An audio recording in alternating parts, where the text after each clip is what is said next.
अतिशय खडतर स्थितीत छत्रपती शिवाजी महाराजांनी काळोखात आणि धोधो पावसात पन्हाळगडाच्या वेढ्यातून बाहेर पडत पावनखिंड गाठली। या मोहिमेत बाजीप्रभू देशपांडे आणि शिवा काशीद यांच्यासह अनेक मावळ्यांनी बलिदान दिलं। याबाबत युवा पिढीला माहिती मिळावी यासाठी कोल्हापूरच्या हिल रायडर्स ॲडव्हेंचर फाउंडेशनच्या वतीनं पन्हाळगड ते पावनखिंड पदभ्रमंती ट्रेकिंग मोहीम आयोजित करण्यात आली होती। हिल रायडर्सची 72वी ही मोहीम नुकतीच पूर्ण झाली।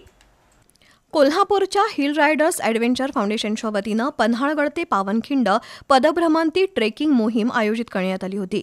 हिल रायडर्सची ही 72वी मोहीम होती। या मोहिमेदरम्यान बाजीप्रभू देशपांडे यांच्या पुतळ्याला अभिवादन करण्यात आलं। औद्योगिक न्यायालयाचे मुख्य न्यायाधीश विजय अदोने, सहसेवा ट्रस्टचे विश्वस्त सन्मती मिरजे आणि मान्यवरांच्या हस्ते पूजन करून भगवा ध्वज फडकवून शेकडोच्या संख्येनं जमलेल्या ट्रेकिंग धारकांची फौज पन्हाळगड राजदिंडी मार्गावरून पावनखिंडीकडे रवाना झाली। तरुण पिढीला इतिहासाची ओळख व्हावी, या मार्गावर घडलेला इतिहास अनुभवण्यासाठी गडकोट किल्ल्यांची माहिती मिळावी म्हणून अशा मोहिमेचं आयोजन करण्यात येत असल्याचं हिल रायडर्स ॲडव्हेंचर फाउंडेशनचे अध्यक्ष प्रमोद पाटील यांनी सांगितलं।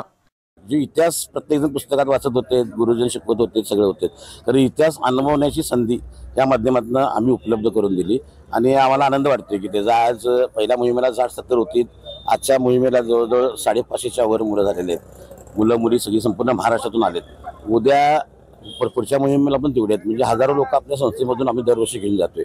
आणि हे करत असतानाच आमच्या लक्षात आलं नुसतं इतिहासच नाही तर मुलांच्या मध्ये होणारे डेव्हलपमेंट, त्यांच्या अंधी जिद्द, चिकाटी, साहस हे निर्माण होण्याचं काम इथं होते। ही जी मोहीम आहे या मोहिमेतून सुरुवातीला ही मोहीम झाली, त्यानंतर आम्ही सुद्धा घडलो, आम्ही गिर्यारोहक झालो, हिमालयात गेलो, तर ही नर्सरी समजावी। इथं आल्यानंतर प्रत्येक माणूस पावनखिंडी केल्यानंतर त्याच्या मनामध्ये 60-70 लोकांच्या मनामध्ये 100% येते की आपण आता काहीतरी केलं पाहिजे, गडकोटांसाठी केलं पाहिजे, गेलं पाहिजे। आणि खरं शिवाजी महाराजांचा इथं आल्यावर कळतो, डोंगरदऱ्यात हिंडल्यानंतरच कळतं आपले मावळे कसे होते, स्वराज्य कसं निर्मिती झाली।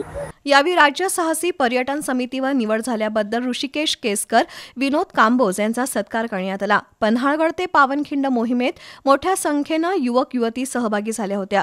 यावेळी जिल्हा पर्यटन समितीचे सदस्य आदित्य बेडेकर, मिलिंद नायकवडे, ॲडव्होकेट प्रसन्न मालेकर, उदय गायकवाड, राहुल चिकोडे, असिफ मोकाशी यांच्यासह शिवप्रेमी उपस्थित होते।